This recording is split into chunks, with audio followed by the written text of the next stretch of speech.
d'ouvrir le voile et de me laisser te voir. Père, Père, ce soir, je m'avance devant ton trône. Je reconnais ta souveraineté. Je reconnais ta gloire. Je reconnais ton règne. Je reconnais ta suprématie.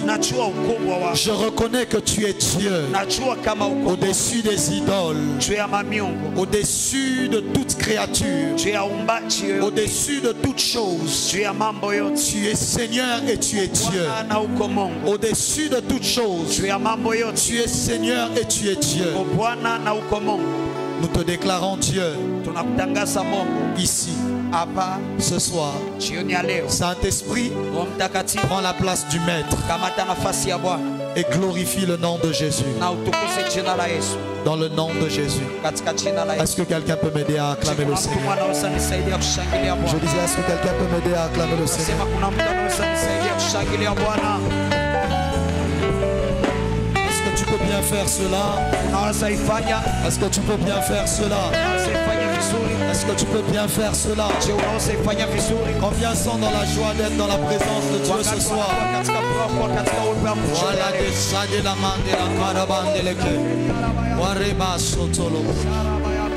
Est-ce que quelqu'un est content d'être dans la présence de Dieu ce soir? Je disais, est-ce que quelqu'un est content d'être dans la présence de Dieu ce soir?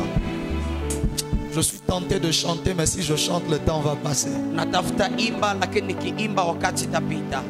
Salue 5 personnes autour de toi, dis-leur bienvenue dans la dernière semaine. Bienvenue à la dernière semaine. Bienvenue à la dernière semaine. Bienvenue à la dernière semaine. Alléluia. Alors que tu es debout, ça a coupé ici. Mon retour a coupé. Il vient tout juste de couper.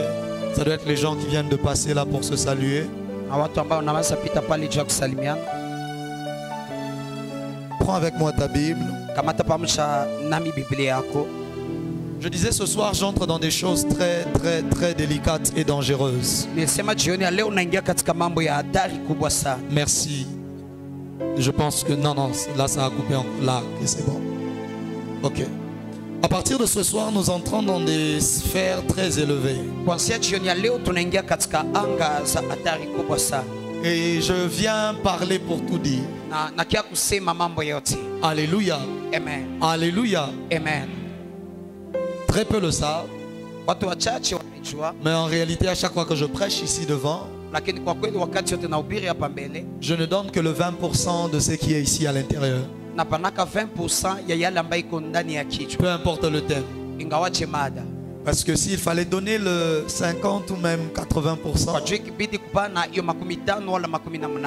il faudrait commencer à me donner 3 heures de prédication pour avoir le temps d'expliquer chaque chose que je serai en train de dire.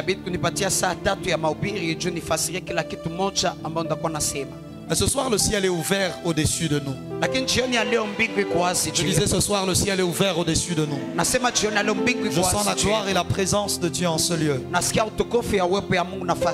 Et on sera en train de lire ces 2 textes. Un que vous connaissez très bien, un autre que vous soupçonnez connaître.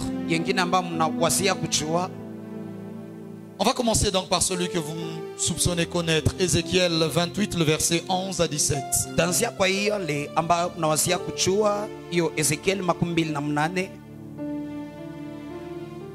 Ézéchiel 28, le verset 11 à 17. Et ensuite nous serons dans Genèse 1, le verset 1 à 2. Ézéchiel li sura ke 28:11 chapter katika Mwanzo 1. Ézéchiel 28 à partir du 11e verset, nous lisons au nom de Jésus-Christ. Amen. La parole de l'Éternel me fit adresser en ces mots. Fils de l'homme, prononce une complète sur le roi de Tyr. Tu lui diras, ainsi parle le Seigneur l'Éternel. Tu diras, ainsi parle le Seigneur l'Éternel. Tu mettais le sceau à la perfection. Tu mettais le sceau à la perfection. Tu étais plein de sagesse. Tu étais plein de sagesse. Parfait en beauté. Parfait en beauté. Tu étais en Éden, le jardin de Dieu. Mon fils, livre à mon homme si tu as fait des bonnes écoles. Lis, on y va. Tu étais en Éden, Oui. le jardin de Dieu. Tu étais couvert de toute espèce de pierres précieuses. Tu étais couvert de toute espèce de pierres précieuses. Des sardoines, des topazes, des diamants, des chrysolites, d'onyx, des jaspes, des saphirs, des scarboucles, d'émeraudes et d'or. Tes tambourins et tes flûtes étaient à ton service. Les tambourins, tes tambourins et tes flûtes étaient à ton service. Retiens cela. Tes tambourins et tes flûtes étaient à ton service. Préparés pour le jour où tu fus créé. Cela avait été préparé pour le jour où tu fus créé. Tu étais un chérubin protecteur. Tu étais un chérubin protecteur. Aux ailes déployées, je t'avais placé et tu étais sur la sainte montagne Aux de ailes Dieu. déployées. Lorsqu'on parle des ailes déployées, on parle de l'onction Mimshak. J'ai prêché cela il y a combien? 1 année, 2 ans? Voilà. Tu étais un chérubin protecteur, aux ailes déployées. Je t'avais placé et tu étais sur la sainte montagne de Dieu. Je t'avais placé et tu étais sur la sainte montagne. Retiens que c'est une montagne de Dieu. Tu marchais au milieu des pierres étincelantes. Tu marchais au milieu des pierres étincelantes. Le verset 15. Oui. Tu as été intègre dans tes voies depuis le jour où tu fus créé jusqu'à celui où l'iniquité. Tu as été intègre dans tes voies depuis le jour où tu fus créé jusqu'à celui où l'iniquité fut trouvée au-dedans de toi. Amen. Continue. Le verset 16. 16-17, oui. Par la grandeur de ton commerce, tu as été rempli de violence et tu as péché. Je te précipite de la montagne de Dieu. Je te précipite de la montagne de Dieu. Et je te fais disparaître. Et je te fais disparaître. Chérubin protecteur. Chérubin protecteur. Du milieu des pierres étincelantes. Du milieu des pierres étincelantes. Et verset 17. Ton cœur s'est élevé à cause de ta beauté. Écoute très bien ça. Ton cœur s'est élevé à cause de ta beauté. De ta beauté. Tu as corrompu ta sagesse par ton éclat. Tu as corrompu ta sagesse par ton éclat ou à cause de ton éclat. Je te jette par terre. Je te livre en spectacle au roi. Amen. Genèse 1, le verset 1 à 2. Genèse 1, le verset 1 à 2. Genèse chapitre 1, le verset 1 à 2, nous lisons au nom de Jésus-Christ. Amen. Au commencement, Dieu créa les cieux et la terre. Au commencement, Dieu créa le ciel et la terre, les cieux et la terre. La terre était informe et vide. Il y avait des ténèbres à la surface de l'abîme. La terre était informe et vide. Tohu bohu. Et il y avait des ténèbres à la surface de l'abîme. Oui. Et l'Esprit de Dieu s'est mouvé au-dessus des eaux. Amen. Est-ce que tu peux acclamer la parole du Seigneur? Est-ce que tu peux bien acclamer la parole du Seigneur? Tu peux te rasseoir là où tu es. Il y a quelqu'un qui a dit dans quoi on est aujourd'hui, les 2 lectures. Qu'est-ce qu'on est en train d'aller où ce soir? Dis au voisin, on entre dans les vraies choses. Change le voisin, dis à l'autre voisin, on entre dans les vraies choses. Alléluia. Amen. Alléluia. Amen. À la fin de la semaine dernière, j'ai clôturé en train de te parler sur la louange. Et je t'ai promis que toute cette semaine, j'allais revenir sur l'adoration. Et donc, j'y reviens pleinement déjà ce soir. Mon plus grand problème était de savoir par où je dois commencer, par où je dois tout ce que je vous ai dit que l'adoration était attribuée, appartenait et était attribuée directement à l'Éternel. De telle sorte que l'Éternel est le seul qui soit digne d'être adoré. On peut prier n'importe quoi et n'importe qui.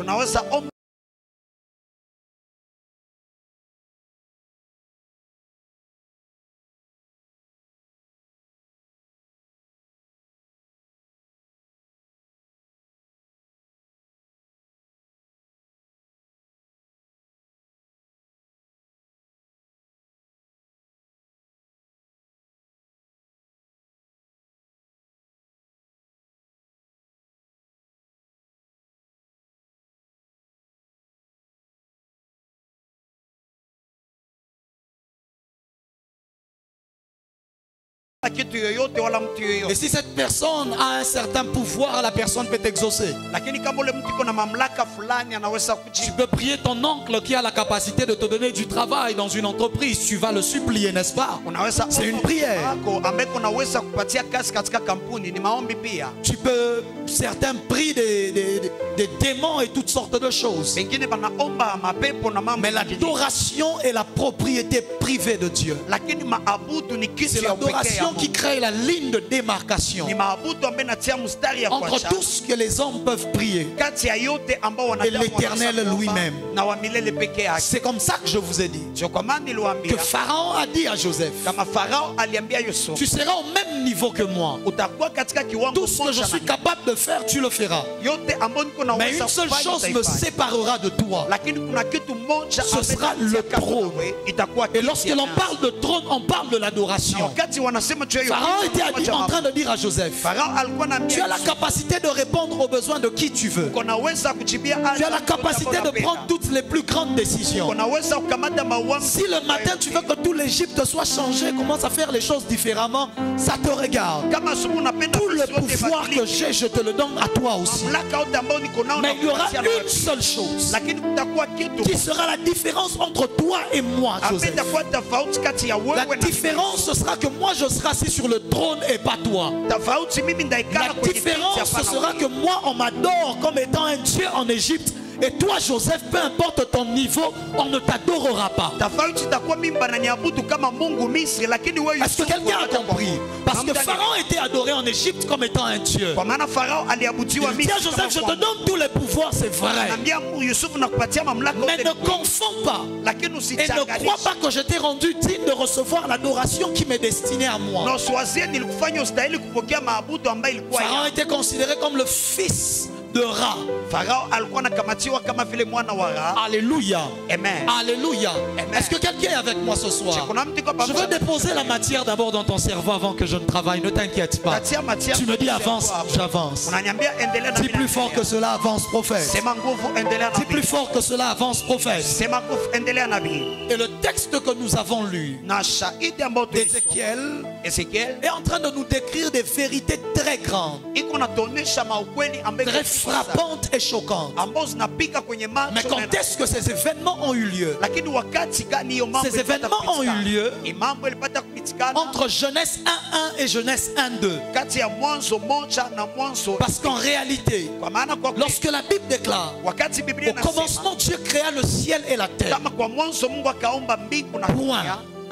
Et au verset 2, la Bible commence à dire: la terre était informe et vide. Il y a déjà plusieurs siècles qui se sont passés entre les deux versets. Mais que Moïse ni la Bible n'a senti le besoin de nous raconter. Alléluia. Alléluia. Parce qu'au fait, lorsque la Bible déclare la terre était informe et vide, le verbe qui est conjugué là, était, c'est le verbe devenir en réalité. Ce texte est en train de dire: la terre était devenue informe et vide. C'est-à-dire qu'il y a quelque chose qui s'est passé entre Genèse 1.1 et Genèse 1.2 qui a créé l'informe et le vide que la terre avait connu. Il y a un événement qui s'est produit, qui a fait en sorte que la terre devienne informe et vide. Parce que informe et vide, c'est tohu vohu. C'est synonyme d'un chaos après quelque chose de catastrophique qui se soit produit. Ce n'est pas synonyme de quelque chose qui a été fait et puis c'était comme ça. Non, non, non, non. Mais d'un événement qui s'est produit et qui a rendu les choses chaotiques complètement. Mais Moïse ne nous raconte pas qu'est-ce qui s'était produit pour que ce soit autant informe et vide, et que l'Esprit de Dieu soit en train de se mouvoir au-dessus des eaux. Si elle était informe et vide, quand est-ce que les eaux avaient été créées?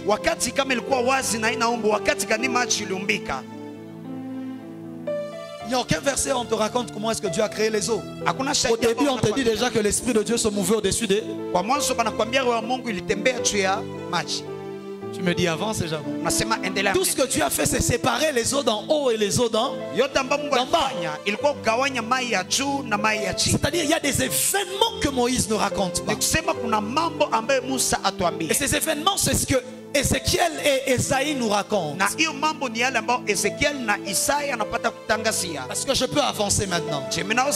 Alléluia.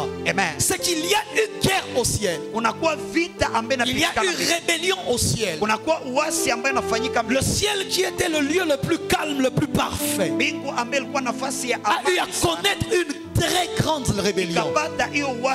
D'où est-ce qu'est venue cette rébellion? La rébellion est venue d'un être qui était l'être le plus glorieux, le plus beau.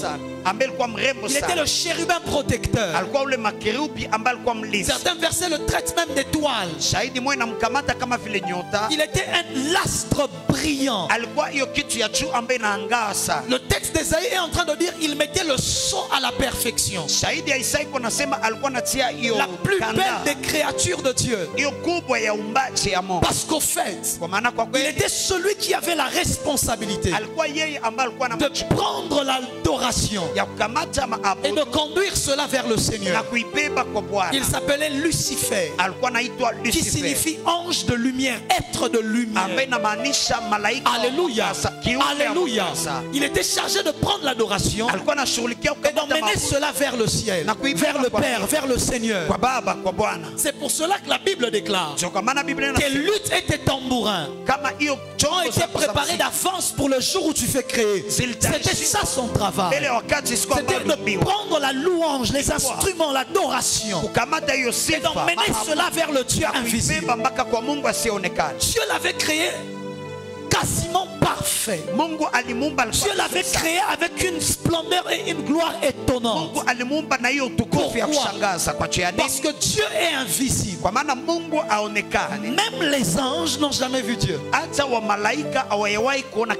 Je répète, même les anges n'ont jamais vu Dieu. La Bible déclare qu'ils sont devant le Seigneur, les séraphins. Ils ont deux ailes avec lesquelles ils volent, deux ailes avec lesquelles ils se couvrent les pieds et deux ailes avec lesquelles ils se couvrent les yeux. C'est-à-dire que bien qu'étant devant Dieu, ils se couvrent les yeux devant Dieu, donc ils n'ont jamais vu Dieu. Alléluia. Amen. Alléluia. C'est comme ça que Jésus dit personne n'a vu Dieu, si ce n'est le Fils qui est sorti du Père. Et parce que Dieu est invisible, Dieu crée quelqu'un qui sera presque une représentation de la gloire qu'il a. Et il donne à cette personne la responsabilité de prendre la gloire, de prendre l'adoration et de le lui faire parvenir. Quelqu'un ne comprend pas de quoi je parle. Je t'emmène dans Apocalypse 5 par exemple. Dans Apocalypse 5, la Bible déclare qu'il y avait des vieillards et des êtres vivants. Et ces vieillards avaient des ascensoirs à la main. La Bible déclare qu'ils sont dans les ascensoirs. Il y avait quoi? Les prières des saints. C'est-à-dire que quand toi tu pries, ça ne monte pas directement, ça entre dans l'ascensoir d'un être dans le ciel. Et celui qui emmène ça devant le Seigneur, c'était la même chose que Lucifer faisait, mais pour l'adoration. Tu comprends maintenant? Dans leurs ascensoirs, il y avait les prières des saints. Alléluia. Amen. Alléluia. Amen. Maintenant Lucifer, lui, il prenait l'adoration. Permettez l'image, il prenait ça dans son ascensoir soi-disant. Ce n'est pas ça. C'est juste pour que tu comprennes. Et il présentait cela devant le Seigneur. C'est comme ça que Ézéchiel est en train de le décrire. Il lui dit tu marchais sur des pierres étincelantes. Tu étais couverte de toutes sortes de pierres précieuses. C'est-à-dire toi tu regardes ton corps là comme ça. Lui le corps c'est les pierres précieuses. Toutes sortes de pierres précieuses. Satan est un beau jeune homme, hein? Alléluia. Amen. Alléluia. Amen. Couvert de pierres précieuses tout le corps. Et maintenant, le problème commence lorsque la Bible déclare: tu as été trouvé parfait, tu as été trouvé juste, tu as été trouvé intègre dans toutes tes voies, jusqu'au jour où il s'est retrouvé de l'iniquité chez toi. Qu'est-ce qui s'est passé? Ce qui s'est passé, c'est que celui qui était chargé d'emmener l'adoration chez Dieu a décidé de ne plus emmener l'adoration chez Dieu, mais de la conduire vers lui-même. L'orgueil est entré dans son cœur. Et la Bible déclare: ton cœur s'est élevé. L'orgueil est entré dans son cœur. Il s'est dit: mais pourquoi est-ce que je veux prendre l'adoration? Pour emmener cela chez un Dieu que ces gens ne voient même pas. Alors je vais prendre cette adoration, la diriger vers moi-même. Je vais prendre cette adoration et la garder pour moi. Est-ce que quelqu'un est avec moi jusque-là? Ésaïe 14, 12 et suivant jusqu'à 14, je veux lire. La Bible déclare: te voilà tombé du ciel, astre brillant, fils de l'aurore. Tu es abattu à terre, toi le vainqueur des nations. Tu disais en ton cœur: je monterai au ciel, je lèverai mon trône au-dessus des étoiles de Dieu, je m'asseyerai sur la montagne de l'assemblée à l'extrémité du septentrion. Je monterai sur les nuées, sur le sommet des nuées, et je serai semblable au Très-Haut. C'est là que le problème a commencé. C'est qu'il était tellement habitué à prendre l'adoration et emmener vers Dieu. Et tellement qu'il était le plus beau, il a osé croire qu'il pourrait monter et se faire un trône dans le ciel. Il dit: je me lèverai, je mettrai un trône dans les nuées. L'erreur, il dit: je serai semblable au Très-Haut. Dieu peut te permettre n'importe quelle bêtise, mais jamais essayer de toucher à son adoration. Tu peux toucher à tout, mais ne touche pas à l'adoration qui est destinée à Yahweh. Ton amen n'est pas arrivé ici. Lorsque l'orgueil est entré dans son cœur, il provoque la rébellion. Parce qu'il pense que tellement qu'il était le plus beau, je dis: le Dieu là aussi, je ne l'ai même jamais vu, donc je peux peut-être prendre sa place, on ne sait jamais. Et surtout si je suis accompagné. Et la Bible déclare: il a entraîné un tiers des anges dans sa rébellion. Voilà pourquoi jusqu'à ce jour, il y a deux choses dans l'Éternel à horreur plus que tout. La première, c'est l'orgueil. La deuxième, c'est la rébellion. Est-ce que quelqu'un m'entend? La première chose, c'est l'orgueil. La deuxième de ces choses, c'est la rébellion. L'orgueil numéro 1, tu sais, peu importe le péché que tu fais, ça pousse Dieu à s'éloigner de toi. Mais pour l'orgueil, la Bible déclare: Dieu résiste aux orgueilleux. C'est-à-dire que si je tombe dans un péché, normalement Dieu s'éloigne de moi. Il te laisse continuer dans ton péché. Mais si ce péché c'est l'orgueil, Dieu ne s'éloigne pas. Il vient maintenant contre toi. Pourquoi? Parce qu'un jour au ciel, l'orgueil était entré dans le cœur de quelqu'un. Et ça a créé des catastrophes. Ne laisse jamais l'orgueil gagner ton cœur. Je répète, ne laisse jamais l'orgueil gagner ton cœur. La perte de plusieurs rois d'Israël, c'est lorsque la Bible a dit: et l'orgueil entra dans son cœur, et son cœur s'éleva pour le perdre. La meilleure manière pour que Dieu se détourne de toi et devienne ton ennemi, c'est que l'orgueil soit retrouvé dans ta vie. C'est pour ça que je vous donne un secret aujourd'hui. Dieu ne marche avec personne d'orgueilleux. Si tu vois quelqu'un avec qui Dieu marche, peu importe ce que toi tu vois, ça veut dire qu'il n'est pas orgueilleux. Je te répète ça, tu n'as pas compris. Peu importe ce que les gens disent, si tu vois Dieu marcher avec quelqu'un, ça veut dire qu'il y a une chose qu'il n'a pas, c'est l'orgueil. Parce que l'orgueil aurait poussé Dieu à lui résister. Deux, c'est la rébellion. Voilà pourquoi peu importe quelles étaient les erreurs de Moïse, à chaque fois qu'il y a eu rébellion, Dieu n'a jamais condamné Moïse, il a condamné les gens qui ont fait la rébellion. Moïse commet des erreurs, les gens viennent parler, viennent dire d'ailleurs pourquoi tu as fait ça, ceci, cela. Les fils de Corée se soulèvent contre Moïse et Aaron. La Bible déclare que le sol s'est ouvert, la terre s'est ouverte en dessous d'eux. Ils sont entrés vivants. Comment est-ce que Dieu peut arriver à de telles extrémités?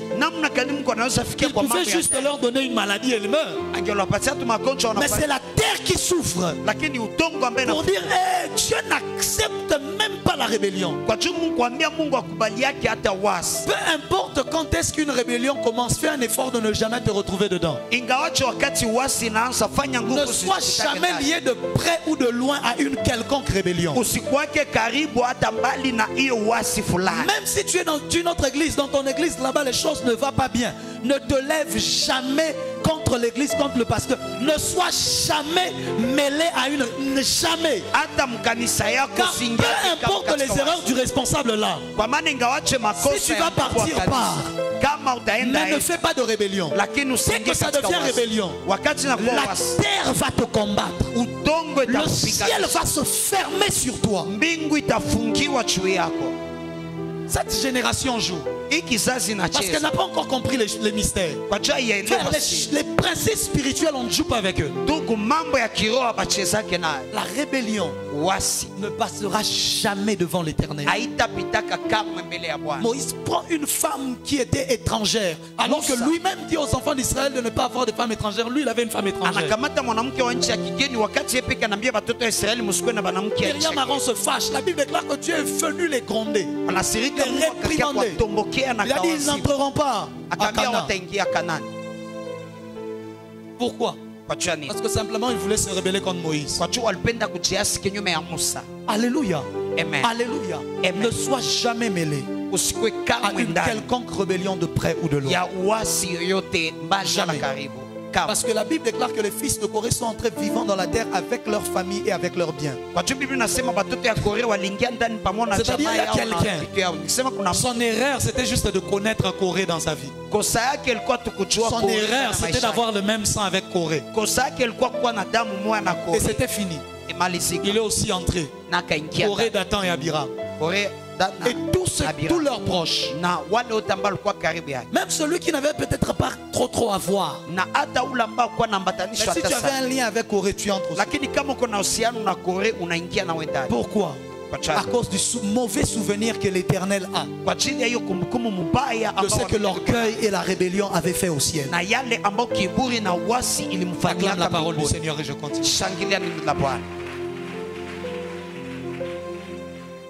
Il voulait faire quoi?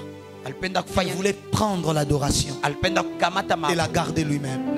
Et c'est là que la Bible déclare: te voilà tombé du ciel, astre brillant. C'est lorsqu'il tombe du ciel, du ciel sur la terre, que la terre devient informe et vide.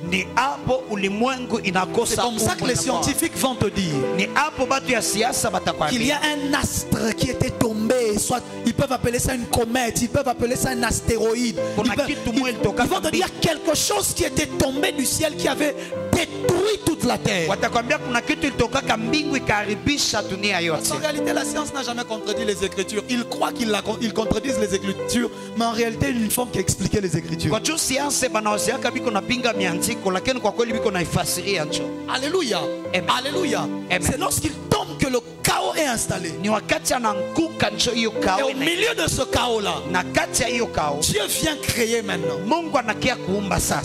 Écoute-moi. Peu importe le chaos que Satan a emmené dans ta vie, ce sera au milieu de ce chaos-là même que Dieu viendra créer. Il tombe, il crée le chaos. Le chaos créé par Lucifer. Le chaos créé par celui qui était devenu Satan le diable. Mais c'est au milieu de ce chaos-là. Dieu dit c'est seulement là-bas que je vais maintenant créer. Je suis en train de prophétiser, de déclarer sur quelqu'un que peu importe combien est-ce que les années passées ont laissé ta vie sous le chaos. Peu importe combien est-ce que les années passées ont laissé ta vie dans le chaos. Je suis en train de te dire que 2022 est une année de création et de récréation. Je prophétise, je décrète et je déclare. La personne à qui je parle n'est pas venue. Je prophétise, je décrète et je déclare. La personne à qui je parle n'entend pas ce que je dis. Je prophétise, je décrète et je déclare que cette année soit pour toi une année de création. Peu importe l'état dans lequel se retrouve ta vie, peu importe le chaos dans lequel se retrouve ta vie, moi je viens t'annoncer que c'est au milieu de ce chaos-là que l'Esprit de Dieu va planer. Le Saint-Esprit aime les situations de chaos. Le Saint-Esprit aime les situations de trouble, afin de prouver que c'est lui le créateur et que la créature ne peut pas défier le créateur. Ça ne marchera jamais. C'est au milieu de ce chaos-là, au-dessus des eaux qui recouvraient l'abîme, que le Saint-Esprit est venu planer. Puis Dieu dit que la lumière soit. Et la lumière fut. Là où il était, il s'est posé la question, c'est quoi ça encore? Donc Lucifer était, il s'est posé la question, qu'est-ce qui se passe? L'œuvre de la création venait de démarrer. Wenema susilifele ya koriamandas. Zanta senando shikereva. Tu ne comprends pas ce que je dis. Loma seki vana sapa lande aso. Pentandeli davaso talakea. Je dis que l'Esprit de Dieu plane en ce lieu. Je dis que le Saint-Esprit plane au-dessus de cette salle. Je dis Saint-Esprit viens planer au-dessus de cette salle. Et viens créer ce que les hommes sont incapables de créer. Voilà pourquoi celui qui était tombé n'était pas créateur. Tout ce qu'il faisait, c'était le commerce. J'expliquerai ça peut-être demain. La Bible déclare: tu as été condamné à cause de la grandeur de ton commerce. Tout ce que Satan fait jusqu'aujourd'hui, c'est le commerce. Il n'a jamais rien créé. Jamais. Tout ce qu'il fait, c'est le commerce. Lorsque l'on parle de commerce, on parle des échanges. C'est tout ce que Satan fait. Tu veux la richesse? Donne-moi ta vie. Donne-moi ton enfant. Donne-moi ceci. C'est quoi? Le commerce. C'est ce qu'Ézéchiel et Esaïe disent. Est-ce que quelqu'un comprend de quoi je parle? Je disais, est-ce que quelqu'un comprend de quoi je parle? Et Dieu se met à créer. Il crée la terre, il arrange. Et au milieu, il met un jardin. Et le 6e jour, Dieu descend. Il se regarde, il dit, créons l'homme à notre image et à notre ressemblance. C'est là que le trouble a commencé. Lorsque Dieu décide de créer un être qui serait à son image et à sa ressemblance, c'est-à-dire qu'il serait plus beau et plus parfait que Lucifer. Il était glorieux. Il était grand. Il était couvert de toutes sortes de pierres. Mais il n'était pas à l'image et à la ressemblance de Dieu. C'est comme ça que lorsque les gens entendent ça, les anges entendent ça, les esprits entendent ça, ils disent quoi? À l'image et à la ressemblance. On connaissait déjà Lucifer, on savait comment il était glorieux, mais maintenant là Dieu nous dit qu'il va créer quelqu'un qui sera exactement comme lui.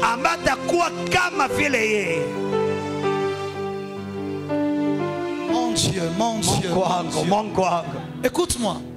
La réponse à la rébellion, c'est que Dieu suscitera toujours quelqu'un de supérieur à toi. La réponse à ton orgueil sera que Dieu suscitera quelque part quelqu'un qui sera plus beau, plus grand et plus spécial que toi. Voilà pourquoi ne sois jamais orgueilleux. Parce qu'à peine tu seras orgueilleux qu'un petit garçon de 12 ans viendra, il prêche mieux que toi, il prophétise mieux que toi, il parle mieux que toi. Vous vous dites, mais qu'est-ce qui se passe? Dieu a regardé. Je suis la réponse à l'orgueil de quelqu'un quelque part. Il avait déjà les cheveux blancs, il est devenu orgueilleux dans les choses de Dieu. Dieu lui a dit, attends, je vais prendre un petit là quelque part. Avec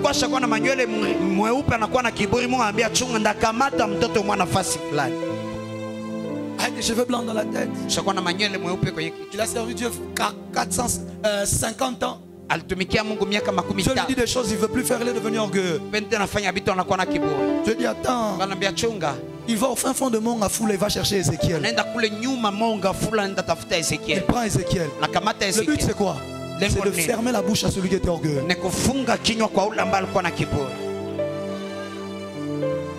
Est-ce que je peux dire quelque chose? C'est comme cela que lorsque Saül tombe dans l'orgueil, Dieu prend David. Il a encore du 7 ans, mais Dieu le loin.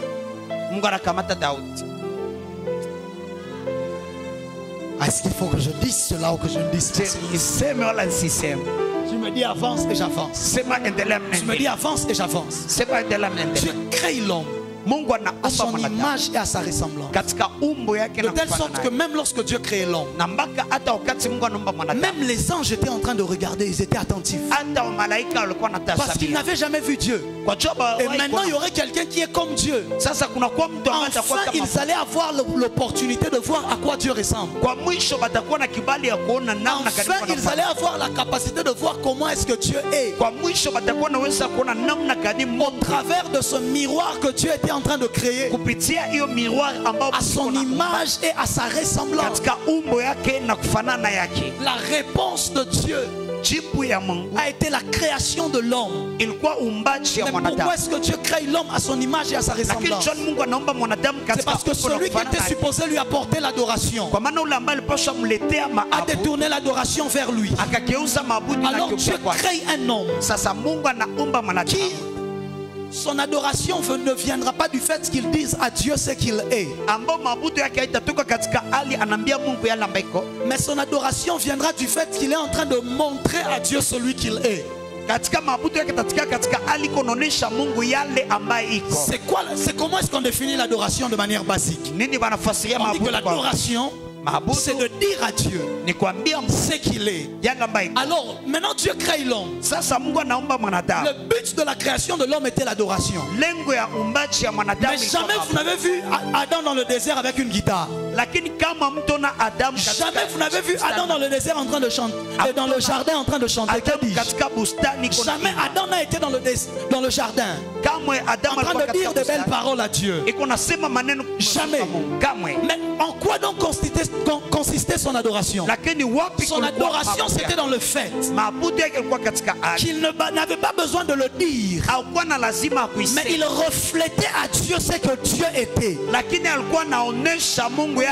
Parce qu'en réalité, l'adoration que Dieu recherche, ce n'est pas ce qui sort de tes lèvres, mais c'est ce que tu reflètes. C'est que tu lui montres celui qu'il est. C'est de ça dont Jésus parle lorsqu'il parle de l'adoration en vérité. C'est-à-dire, c'est le niveau de l'adoration. Tout ce que je dis, on le retrouve dans ma propre vie. Je n'ai pas besoin simplement de dire à Dieu, Seigneur, tu es saint. Mais quand Dieu me regarde, il voit sa sainteté dans ma vie. Et il reçoit cela comme une adoration. Je n'ai pas besoin de dire à Dieu, tu es puissant. Mais quand Dieu me regarde, il voit comment je perds dans les signes, les miracles et les prodiges. L'adoration lui revient. Parce que tout ce que je ferai ne fait que montrer aux anges et aux hommes comment Dieu est. C'est pour cela que Jésus leur dit, l'Esprit du Seigneur viendra sur vous. Et vous serez quoi? Vous serez mes témoins. Moi, on ne peut pas me voir. Moi, je suis invisible. Mais en vous voyant, on saura que j'existe. C'est ce qu'on appelle une lampe témoin. C'est qu'il y a l'électricité dans la maison. Mais on ne sait pas qu'il y a de l'électricité. Il faut qu'on branche une lampe. C'est la lumière de la lampe qui nous fera comprendre que l'électricité est quelque part. Mais ne n'est pas arrivé ici devant. C'est comme ça que Dieu descend. Il se salit les mains. Il prend la poussière. Il forme le corps. Il souffle un esprit de vie. L'homme devient une âme vivante. Le jardin est agité. Les arbres sont agités. Les anges sont agités. Ils ne comprennent pas. Ils viennent d'avoir un autre Dieu quelque part. Qu'est-ce qui se passe? Comment est-ce qu'il ressemble autant à Yahweh? C'était ça son adoration. Comment? Comment est-ce qu'il ressemble autant à Yahweh? C'est impossible. Voilà pourquoi, lorsque Dieu venait visiter l'homme, la Bible n'a jamais dit que la face de Dieu marchait dans le jardin. Mais la Bible dit la voix de Dieu se promenait dans le jardin pendant la nuit. Dieu n'avait pas besoin de venir avec sa face parce que sa face était déjà là dans le jardin. La seule différence était la voix. La seule différence c'était quoi? C'était quoi mon fils? La voix. La voix. C'est comme ça que Isaac dit. Le corps c'est le corps d'Ésaü. Mais la voix c'est la voix de Jacob. La seule différence entre l'homme et Dieu, c'était la voix. Le corps ils étaient semblables. Il était à son image et à sa ressemblance. Alors quand Dieu venait le visiter, il ne venait pas avec l'image. Il ne venait pas avec sa face. Adam n'a pas demandé la face de Dieu comme Moïse. Il suffisait qu'il prenne l'eau et qu'il mette devant lui. Et il voyait Dieu. Il suffisait qu'il prenne le miroir et le mette devant lui. Et c'était Dieu qu'il était en train de voir devant lui. Parce qu'il était à l'image et à la ressemblance. Mais ce dont il avait besoin c'était la foi. Alors chaque soir dans le jardin, il n'y avait que la voix qui venait se promener. Écoute-moi, quand les gens te verront, ils verront Dieu. Ton amen n'est pas à la hauteur de ce que je dis. Je suis en train de dire à quelqu'un, le temps est venu. Quand les gens seront en train de te voir, c'est Dieu qu'ils seront en train de voir. Le temps est venu. Dieu n'a pas besoin que tu l'adores simplement en lui disant tu es grand, tu es saint. Mais ton adoration sera parce que toi-même tu es tellement grand et tellement saint que Dieu reçoit aussi l'adoration. Voilà pourquoi il a dit j'ai dit vous êtes des dieux, mais vous mourrez comme des princes quelconques. Parce que je vous avais créé afin que le petit la comprenne qu'il n'était rien et que j'avais encore des meilleures choses que je pouvais faire. Voilà pourquoi quand tu es meilleur dans une saison, ne crois pas que Dieu a fini de donner aux gens tout ce qu'il pouvait donner. Il y a des plus grandes choses que Dieu peut donner.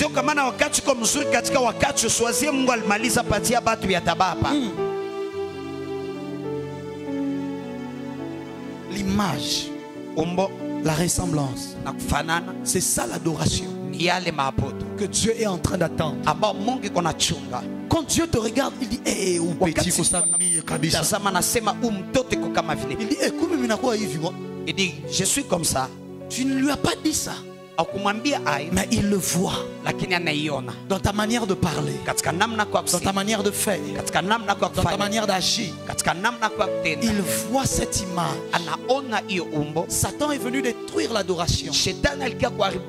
Le jour où il est venu apporter aussi la corruption à l'homme, il a poussé l'homme à se rebeller aussi contre ce que Dieu lui avait dit. C'était ça le but. Quand il a brisé la ressemblance, il a fallu maintenant commencer à prendre des guitares, à prendre des instruments pour dire à Dieu celui qu'il est. Parce que l'homme devenait incapable de lui montrer ce qu'il était. Ton amen n'est pas arrivé ici. Ton amen n'est pas arrivé ici devant. Ton amen n'est pas arrivé ici devant. Parce que ce que Dieu attend de toi, je vais m'arrêter là pour ce soir. Parce que si je continue, je vais entrer dans un très long dossier. Ce que Dieu attend de toi, ce n'est pas ce que tu dis, ce n'est pas ce que tu chantes, mais ce que tu lui renvoies l'image de ce qu'il est. Que lorsque tu lui dis Seigneur, tu es juste, que toi tu sois aussi juste dans les choix et dans les décisions que tu prends. C'est là qu'il a dit, l'heure vient et elle est déjà venue. Pourquoi est-ce que cette heure n'était pas venue avant? Parce que l'homme avait perdu l'image et la ressemblance. Cette heure ne pouvait pas venir avant. Mais pourquoi est-ce qu'il dit elle vient? Et deuxièmement, il dit elle est déjà venue. Quand il dit elle est déjà venue, Jésus, c'est parce que lui était le second Adam, qui était venu, qui n'a pas péché, qui est venu afin de restaurer l'adoration, afin que Dieu voie une fois de plus sur la terre quelqu'un qui est exactement comme lui. Il était 100% homme, il était 100% Dieu. Là où Adam avait échoué, lui il est venu sur la terre, il a marché comme un homme afin de nous montrer comment est-ce que Dieu est en réalité. Il n'a point péché, il était humble, parce que là où l'un était tombé dans l'orgueil, la différence entre Christ et Lucifer, c'est que là où Lucifer est tombé dans l'orgueil, la Bible déclare, tu as été orgueilleux à cause de ta beauté. Mais en parlant de Christ, la Bible dit, il n'a pas regardé son égalité avec Dieu, il n'a pas regardé son égalité. L'autre n'était même pas égal à Dieu, mais juste sa beauté l'a fait tomber dans l'orgueil. Mais Christ, lui qui est égal à Dieu, il n'a pas regardé son égalité à Dieu comme une proie à arracher, mais il s'est humilié jusqu'à la mort, jusqu'à la mort de la croix. C'est pourquoi Dieu l'a souverainement élevé. Celui qui avait voulu s'élever lui-même a été jeté par terre, mais celui qui s'est humilié par terre, l'un est tombé dans la terre parce qu'il a été jeté. L'un a voulu s'élever au ciel, on l'a jeté sur la terre. L'autre est venu lui-même sur la terre. Il est né au milieu des étables, il est né sans honneur, il s'est humilié jusqu'à la mort. Et c'est celui-là que Dieu a pris et il a souverainement élevé. Et il lui a donné quoi? Le nom au-dessus de tous les noms, afin qu'à son nom tout genou fléchisse et que toute langue reconnaisse que Jésus est Seigneur. À la droite de Dieu le Père, qu'est-ce que Lucifer avait dit? Je lèverai mon trône au même niveau que celui le trône du Très-Haut. haut. Mais il n'y est pas arrivé. Mais celui qui s'est humilié, Dieu a pris son trône et il l'a mis à sa droite. Il l'a mis à siège-toi à ma droite jusqu'à ce que je fasse de tes ennemis. Si tu es capable de t'humilier, si tu es capable d'adorer, ce fera de tes ennemis ton marche-pied. Lucifer, qui devait emmener l'adoration vers Dieu, il ne l'a pas fait. Mais Christ qui est venu, il faisait des signes et des prodiges. Pourtant il ne parlait pas de lui-même. Il ne faisait que parler du Père. Pourquoi? Parce que peu importe ce qu'il faisait, il prenait l'adoration et il donnait au Père.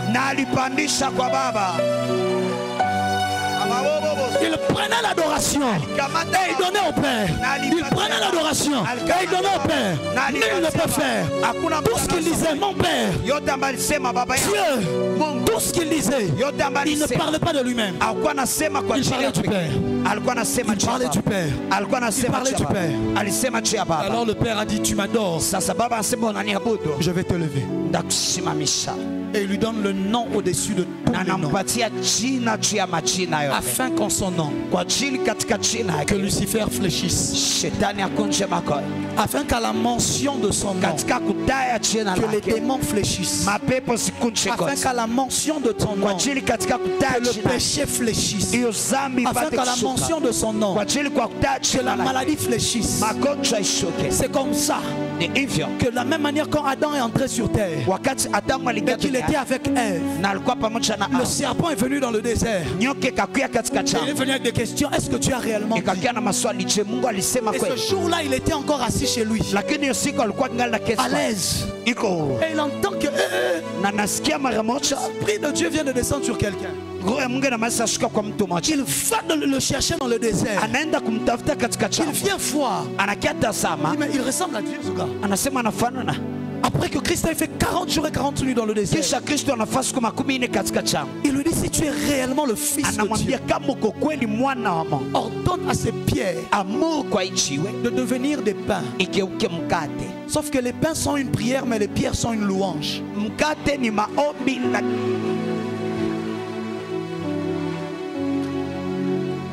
Ceux qui étaient là les précédents jours ont compris. Il avait dit à Josué, tu prendras les pierres, vous allez faire sortir du Jourdain. Lui-même il dit, si vous ne me louez pas, les pierres s'élèveront pour me louer. Si je transforme les pierres en pain, on va les manger et il n'y aura plus de louange.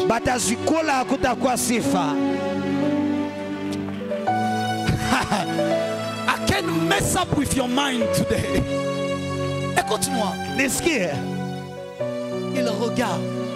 Jésus le regarde. Il lui dit, moi je ne suis pas le premier Adam qui était naïf. Il dit, l'homme ne vivra pas de pain seulement. L'homme n'a pas besoin de courir vers les convoitises de ce qu'il cherche comme toi tu as fait.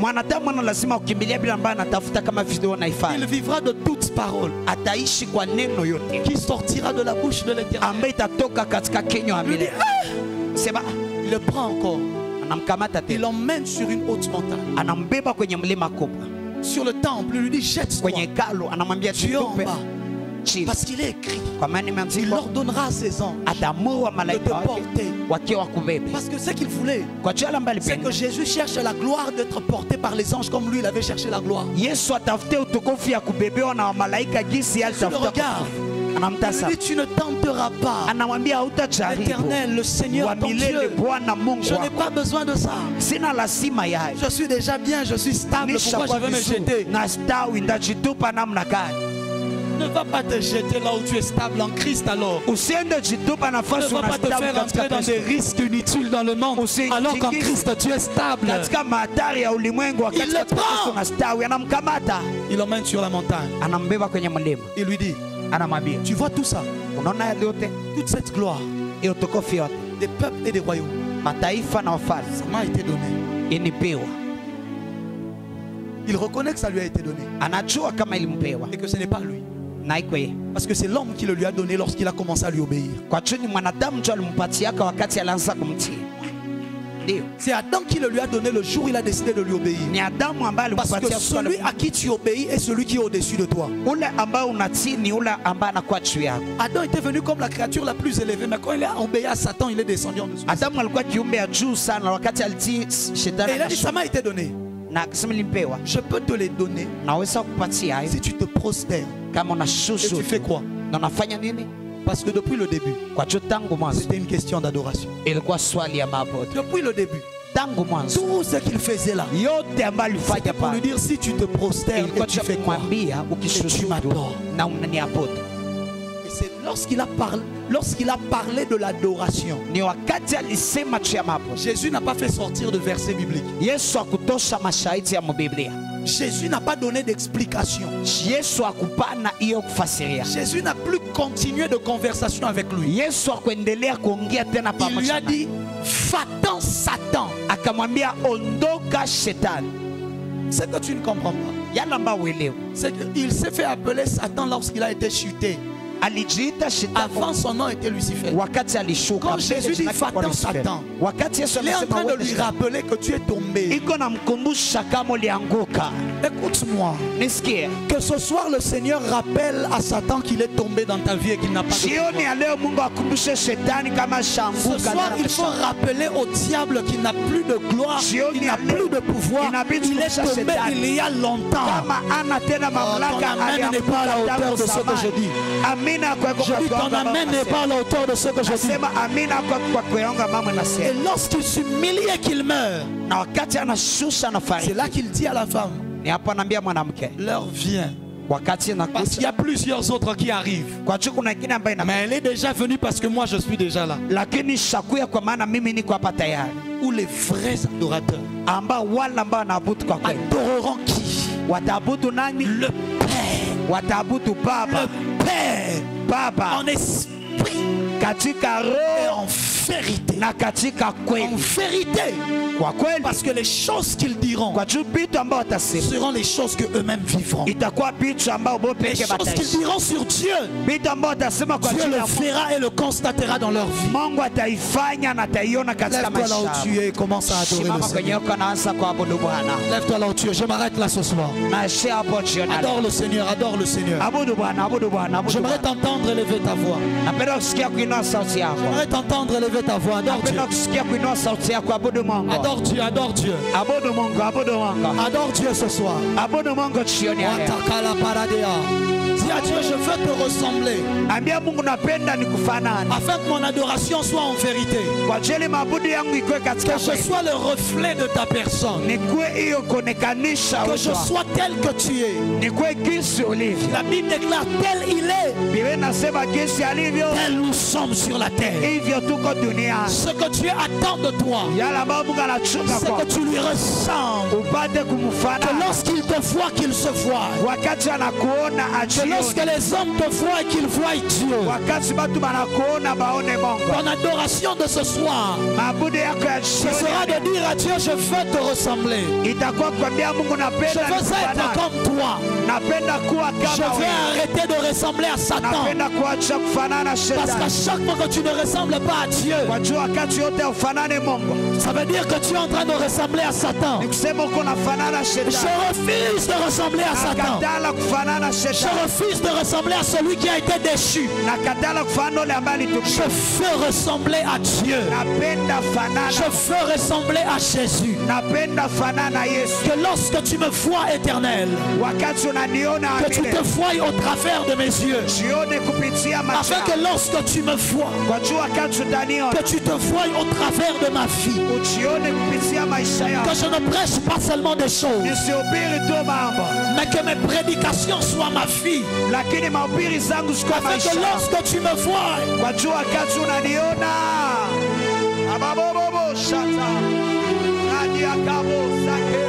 je veux que tu te vois au travers de moi. Je veux que ma vie serve à humilier le diable. Afin que la terre sache qu'il y a encore des adorateurs en vérité. Pardonne-moi, Éternel. À chaque fois que j'ai corrompu l'image, pardonne-moi, Père.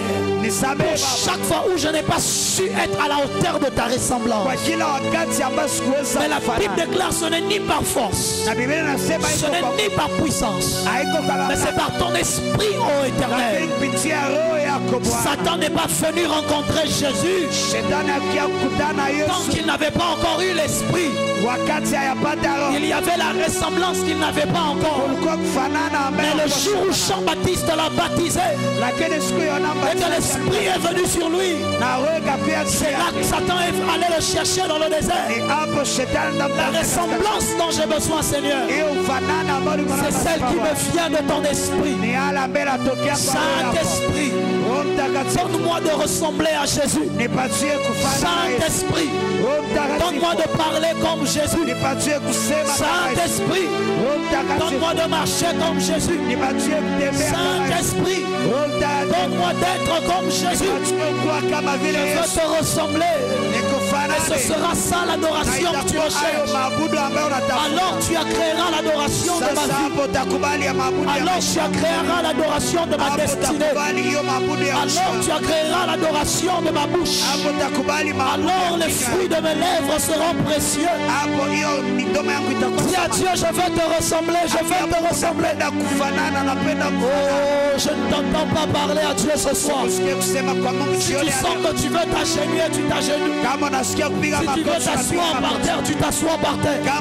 Mais j'aimerais que tu parles à Dieu avec ton cœur. Que tu dises: viens restaurer la ressemblance dans ma vie. Viens restaurer ta nature en moi. C'est ça la différence. Les dons et les grâces, même Satan en a. Mais la différence, c'est la nature et le caractère de Dieu. C'est la nature et le caractère que Dieu veut qu'on en ait dans nos vies. Je la veux, Saint-Esprit. Je la veux, Saint-Esprit. Te ressembler, te ressembler, te ressembler, te ressembler, te ressembler, te ressembler, te ressembler, te ressembler,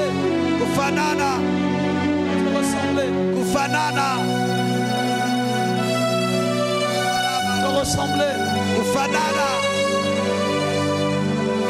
Ne regarde pas le voisin, ne regarde pas la voisine. Oublie le voisin, oublie la voisine. Dis-lui: je veux être comme toi. Afin que lorsque les gens essaieront de voir Dieu, qu'ils te voient au-dedans de moi. Combien de fois j'ai fait honte à ton nom? Parle-lui. Combien de fois je n'ai pas su être à ta ressemblance? Mais viens, Esprit de Dieu, et fais de moi comme Dieu. Salana comme Nzambe. Salana comme Nzambe. Tu as dit que nous sommes des dieux, mais nous mourrons comme des princes quelconques. Ce qui nous manque, c'est de te ressembler. Ce qui nous manque, c'est d'être comme toi. Comme toi en sainteté, comme toi en humilité, comme toi en amour, comme toi en puissance, comme toi en gloire, comme toi en pardon, comme toi en bannissant la jalousie loin de nous, comme toi en bannissant le péché loin de nous, en bannissant le mensonge, l'impudicité, le vol, la corruption, la tricherie, toutes sortes d'animosité, en bannissant l'ivrognerie. De nous-mêmes, nous ne saurons pas, Seigneur. Imprègne Remplis-nous de ton image. Imprime ton image au-dedans de nous. Imprime ton image au-dedans de nous. Imprime ton image au-dedans de nous. Imprime ton image au-dedans de nous. S'il te plaît. Ta façade. S'il te plaît. Ta façade.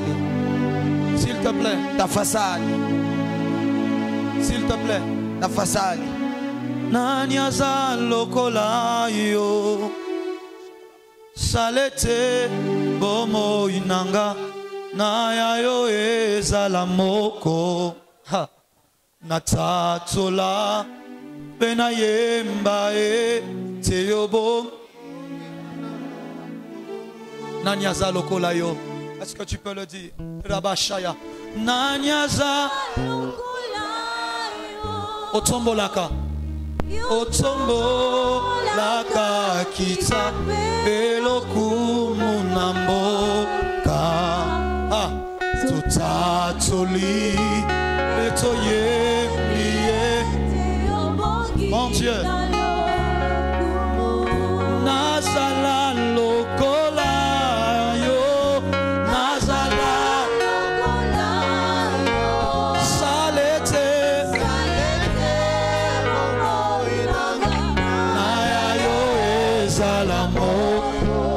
hey, atatola, hey. Mon Dieu, hey, Nanya Salokola yo, déclare-le, yo tombolaka, pelokumunamo, otatoli.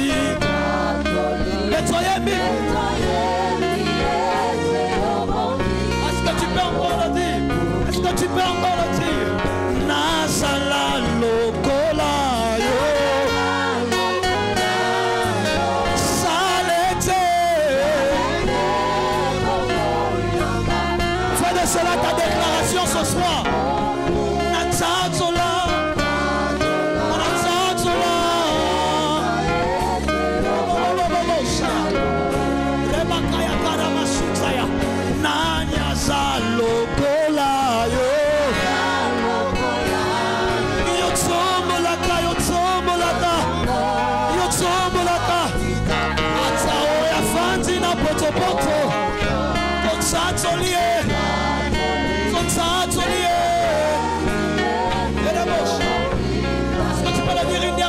Une dernière fois, hey.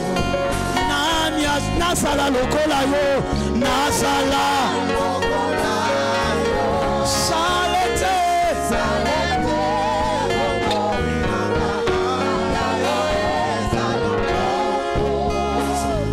natatola.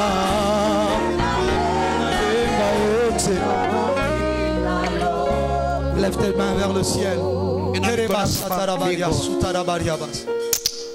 Ainsi partout j'irai. Si je te ressens, l'odeur de ta présence se répandra toujours. Et le monde entier, te verra. Car je vis.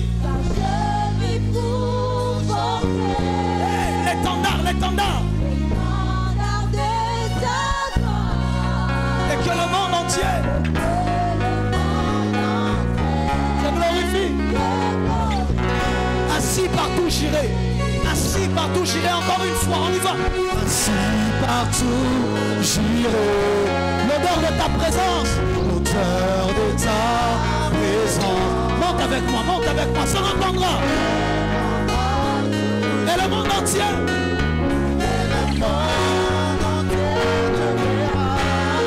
Car je vis l'étendard de ta gloire et de ton image. Et que le monde entier,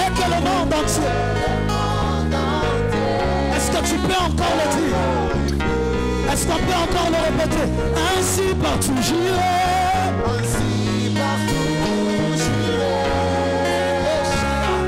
L'odeur de ta présence se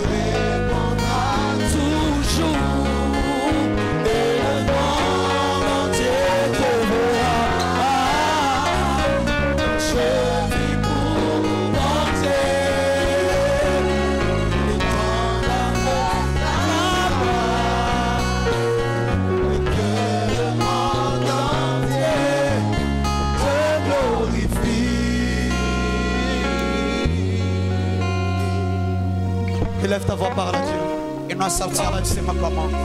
Parle-lui, dis-lui. Si je te ressemble partout où j'irai, ton parfum sera en train de se répandre. Je te ressemble partout où j'irai. Les hommes pourront voir comment tu es. Les hommes pourront te glorifier. Parfois, ce qui empêche aux hommes de glorifier Dieu, c'est parce que tu n'es pas encore comme Dieu. Si moi et toi nous étions déjà comme Dieu, les gens allaient voir Dieu au travers de nous et ils seraient en train de glorifier Dieu. Il y a une louange que le monde n'arrive pas encore à donner à Dieu, parce que moi et toi, nous ne lui ressemblons pas encore comme il le faut. Parce que moi et toi, nous ne lui ressemblons pas encore comme il le faut.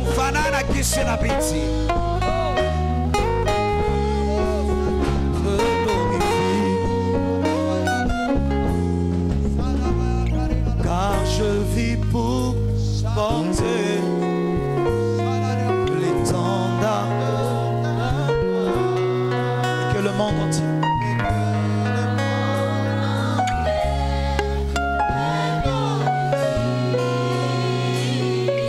Car je vis pour porter, car je vis pour porter.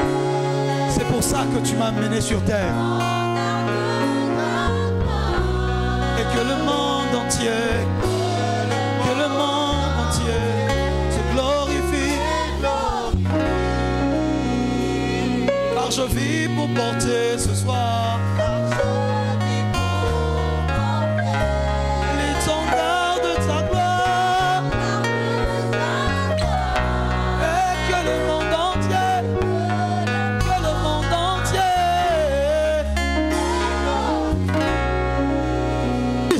de bloquer l'adoration du monde, car je vis l'étendard de ta gloire. Et que le monde entier,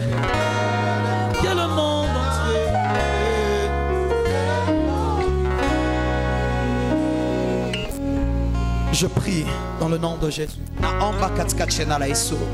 jusqu'à ce que nos vies ressemblent à Dieu complètement. Nous n'arrêterons pas de le chercher. Nous n'arrêterons pas de nous rapprocher de lui. Jusqu'à ce que l'adoration de notre bouche commence à se refléter complètement par notre vie. Nous n'arrêterons pas de l'adorer. Nous n'arrêterons pas de le louer. Nous n'arrêterons pas de le célébrer. Je ne cesserai pas de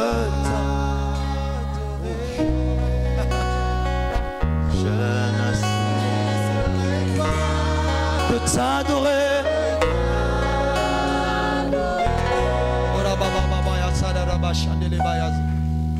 La grande prière qui monte dans mon cœur, garde ton ciel ouvert sur moi. Fais de moi un vase pour ta gloire, et que ma vie, que chaque jour, je demeure à tes pieds pour t'offrir ma vie en sacrifice comme un parfum. Ah, il s'agit du parfum. Il s'agit de l'autel de parfum. Chaque instant, tant que tu donnes un chant, je te donne mais à chaque instant de te chanter avec.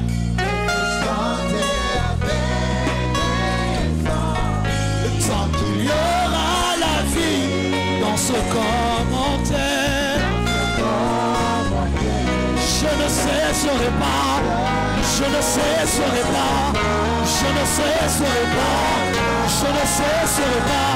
tant que tu donnes un chant, je te donne mes louanges, je promets à chaque instant de te chanter avec, sans qu'il y aura la vie dans ce corps mortel.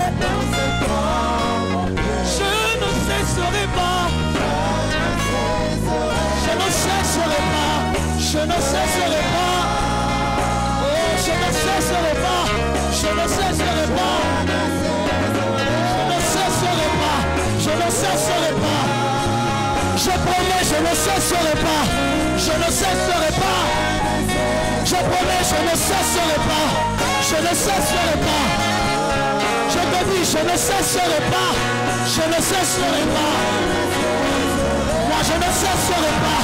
Je ne cesserai pas. My God. Je ne lâcherai pas. Je ne cesserai pas. Reçois ma vie en parfum.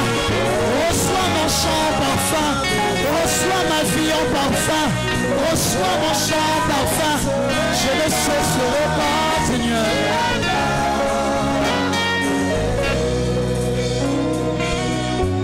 Alors que tu es en train d'adorer Dieu, la main de Dieu est étendue en ce lieu.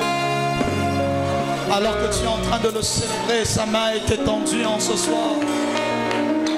Alors que toi tu es en train de l'élever, il y a des choses que lui il est en train de faire au milieu de nous.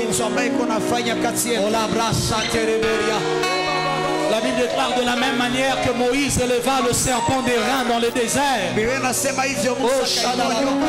faut que le Fils de l'homme soit élevé. Élève son nom, élève son nom, élève